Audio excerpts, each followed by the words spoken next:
know late at night when you're trying to sleep and your brain just starts thinking really big questions? It did that last night and I remembered it this morning, and I basically just want to talk about it, get it out of my brain. So basically I was just thinking that all of our handwriting is different, and that's really fascinating to me. It's so weird because in primary school we were all given the exact same booklet that teaches you how to write, where you have the dots that you just trace over. So we all had all of those, and my handwriting looks nothing like those things. It developed its own style. This is my handwriting. It's kind of like loopy, and I know other people who've got like scratchy, jaggedy handwriting, and like I bet my handwriting isn't the same as any of yours, and it's just so bizarre to me that we all learn to write the same way, yet we all come out with a completely different handwriting. I remember in primary school the teacher used to know whose work was whose by the handwriting, because we'd often forget to put our names on them to hand them back. So she'd just look at it and know, oh, the handwriting, it sounds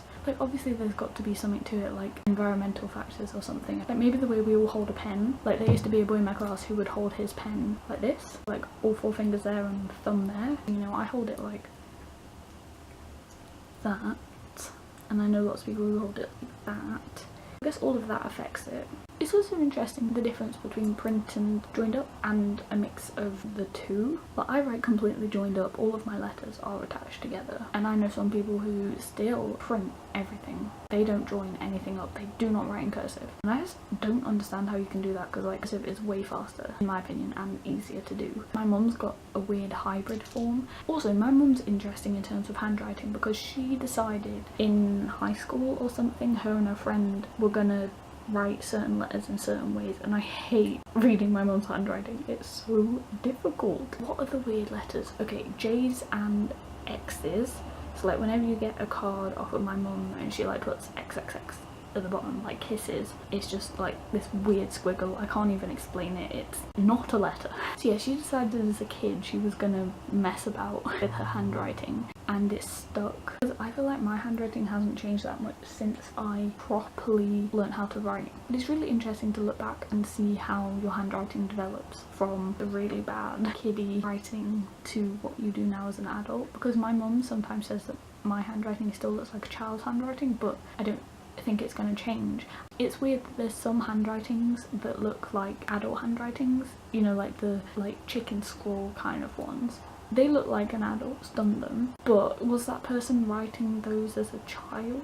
Did that handwriting develop as their writing ability developed? Because mine hasn't really changed that much. And that's interesting as well. Do lots of people make conscious decisions to change the handwriting like my mum did? Because mine, it's just what it is.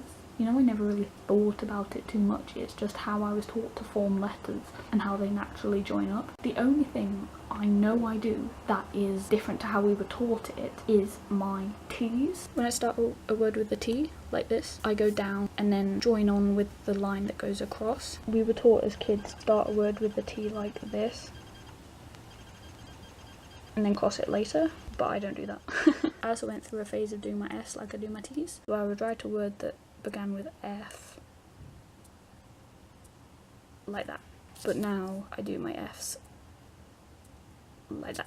I think I prefer this one. The T, I think it just developed naturally because it's easier, or at least I find it easier. But I still know some people that do it and then cross it afterwards. But the letter F was definitely a conscious decision, and I stopped doing it because I didn't like the fact that the two letters were different in a word. An F that started a word was different to an F that was in the middle of the word. I preferred them all to be the same. So yeah, I don't know why my brain got so fixated on this thought, but it's really interesting to think, isn't it, that we're all given the same basis of learning and then we all branch out in our own ways and develop it into our own thing.